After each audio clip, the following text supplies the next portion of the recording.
Hi, I'm Jeff Hirsch. I'm here at the Money Show in Las Vegas with Alexis Christoforous, and she is an anchor and reporter at Yahoo Finance, which has a wonderful new studio. But first off, let's get your global macro outlook. What are you seeing there? How big is this threat from China for starters? I mean, down 600, up 350. I know, we're getting whipsawed, right, in the stock market, and a lot of it really has to do with investors really seem to be honing in on Donald Trump's Twitter feed, because it seems like this market is really going off each and every tweet. We had a tweet this morning from Mr. Trump saying, you know, the talks are ongoing and we can come up with a solution at any time, and he was saying that we're going to come up with something when, quote, the time is right, and apparently that was enough to at least get the market bouncing off those lows. I mean, the tweets and that stuff, below the surface, what's the real impact? I mean, I'm not sure that it's that negative for our country. I mean, the tariff on you know, the imported goods is not they're not taxing the retail price, they're taxing the wholesale price. Right.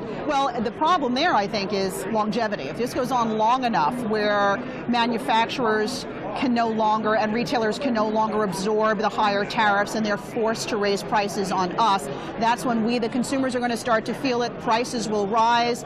We could see a rise in inflation, which then could precipitate a whole bunch of other things, including higher interest rates from the Federal Reserve. So no, it hasn't hit us yet at the retail level, but if it goes on long enough, it will. It will for sure, or it may? It may. It may. I don't think we can ever say it will for sure, but it depends on the manufacturer, the retailer, and again, how much are they willing and able to absorb the higher costs. But everyone does seem to agree on both sides of the aisle that there's an imbalance with how the trading, how fair things have been with China. And I do think that President Trump has a lot of the American public behind him in thinking that China has been taking advantage of our intellectual property for a very long time, how their markets have really not been truly accessible to U.S. companies trying to do business there.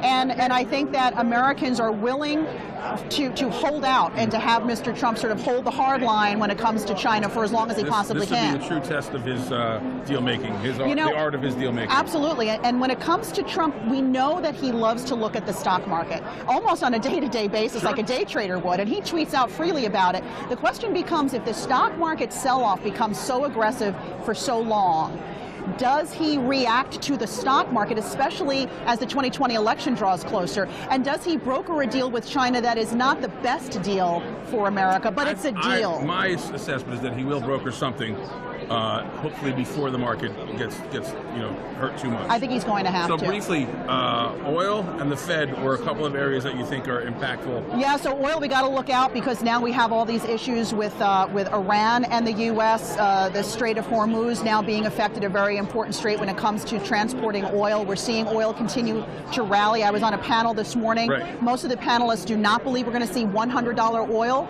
anytime soon, but they do think we're going to see things move higher. And the Federal Reserve, we were talking on the panel this morning too, will probably have to move and do something. They're not going to be able to sit on their hands and do nothing in terms of interest rates for the rest of the year. Yeah, I think Trump's asking them to be ready to do a little quantitative easing as opposed to changing.